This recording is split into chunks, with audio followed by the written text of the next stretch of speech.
Olá pessoal, sou o professor Glauco Lira. Neste vídeo nós vamos dar continuidade ao nosso assunto de derivadas e derivação, mais especificamente aplicações de máximos e mínimos. Vamos apresentar a vocês duas aplicações. A primeira delas é uma aplicação histórica, né,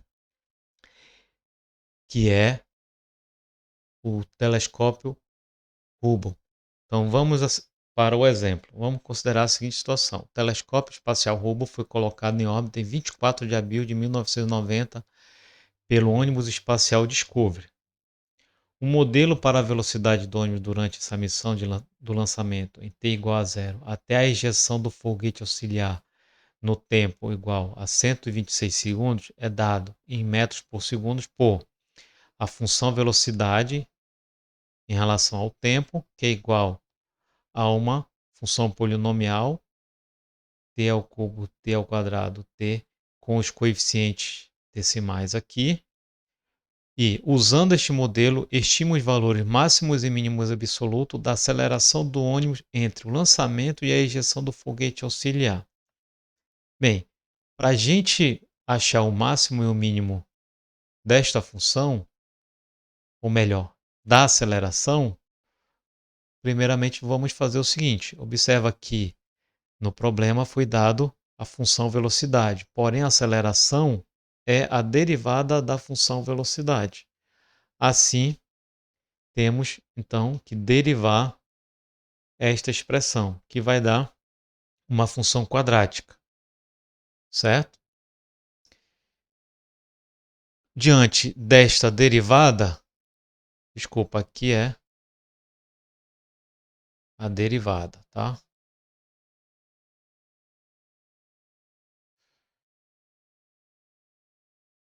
A gente vai ter a derivada da função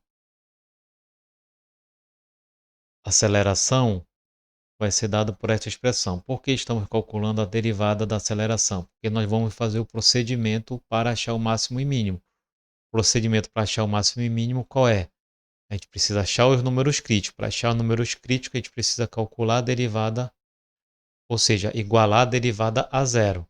Igualando esta expressão a zero, nós temos t dividido por 0,05504 por 0,0023808, que dá aproximadamente 23,12 segundos.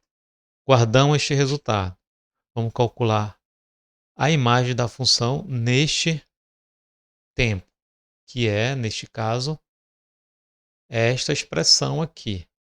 Vamos pegar esta expressão aqui, substituir por este valor, certo? Substituindo, então, temos que a aceleração vai ser de 6,56 metros por segundo ao quadrado. Ok? Guardo o resultado, vamos calcular o valor da função nos extremos. Os extremos são 0 segundos e 126 segundos. Então vamos calcular A de 0 e A de 126 segundos. Tomando o cuidado de não substituir este valor na derivada e nem na velocidade. Este valor tem que ser substituído na função aceleração e o 0,126 substituindo na função aceleração, certo? Assim, comparando estes três resultados, temos que o maior valor deles é 19,6, que é a aceleração máxima, e a mínima vai ser 6,56, certo? Um outro exemplo interessante é a deflexão de uma viga. Vamos considerar uma viga de comprimento L e peso uniforme W por unidade de comprimento que é rigidamente fixada em uma extremidade e simplesmente apoiada na outra, como a gente pode ver aqui na figura. A gente vai definir um eixo X horizontal, um eixo Y vertical para baixo, porque é o sentido de deflexão da viga, para a gente ter o sentido positivo para a deflexão. certo?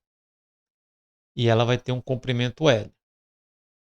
A equação da curva elástica é dada por esta expressão aqui, ó.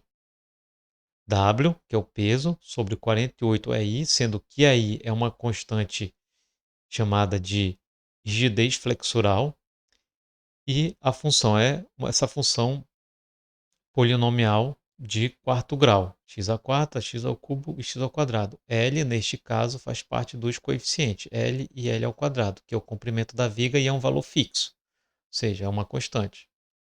O que ele quer? Mostra que a deflexão máxima, que é o deslocamento da curva elástica no eixo x, aqui, né, ocorre em x igual a 15 menos raiz de 33, aqui é 33, certo? Não é? 133 vezes L por 16, que vai dar 0,578L. E tem magnitude de aproximadamente 0,0054 WL a quarta sobre a constante de rigidez flexural da viga. Para a gente calcular o máximo desta função, temos a viga. Para calcular o máximo da função, vamos calcular a sua derivada, certo? Assim obtemos esta expressão para a derivada. Este x já foi colocado em evidência após a derivação. Vamos achar os números críticos. O número crítico é pegar esta expressão e igualar a zero. Pegando esta expressão igualando a zero, observa o seguinte: este termo não é nulo. Não pode ser nulo. Ou seja, ou x é nulo, ou esta expressão, ou este polinômio é nulo. X não pode ser nulo, porque senão o comprimento da viga, da barra, ela vai ser nula. Então, esta expressão é zero, certo? Assim, a gente vai, utilizando Bhaskara, obter a seguinte expressão, que B é menos 15L, né? Nessa equação do segundo grau aqui, a gente vai ter B, A e C. E aí a gente obtém esta fórmula de Bhaskara. Fazendo a diferença destes dois termos, a gente vai ter raiz de 33 e o L já saindo, porque L ao quadrado com L ao quadrado fica L. A gente vai utilizar o menos, porque deste mais ou menos precisa ser menos. Por quê? Porque se 15L mais raiz de 36L vai dar maior de 16, ou seja, o x vai ser um ponto maior que o comprimento da viga, ou seja, vai ser maior que L, porque esta expressão está sendo dividida por 16. Então, se essa expressão for maior que 16L, que é o caso quando isso aqui for mais, o x vai ser maior que L. Então, eu quero um valor de x de L para a esquerda. Então, precisa ser menos. Com isso, a gente vai ter o valor que ele quer que a gente mostre.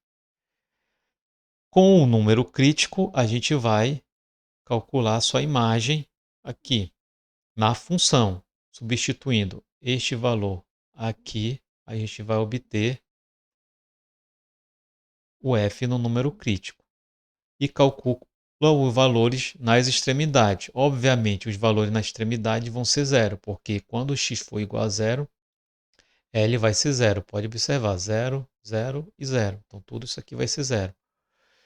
E L, substituindo aqui, vai ficar L à quarta. L ao cubo com este L vai ficar L à quarta. L ao quadrado com este L ao quadrado fica L à quarta. Isso aqui vai zerar também. Já era de se esperar. Por quê? Porque y0 é aqui e L é aqui, que são dois pontos de apoio, né? Assim, a deflexão máxima vai ocorrer em x aproximadamente 0,578L, ou seja, do meio da barra para frente, e tem uma magnitude aproximadamente de 0,0054 WL a quarta por constante flexural e rigidez flexural, certo? Bem, então eram essas aplicações que eu tinha para mostrar para vocês. Bons estudos!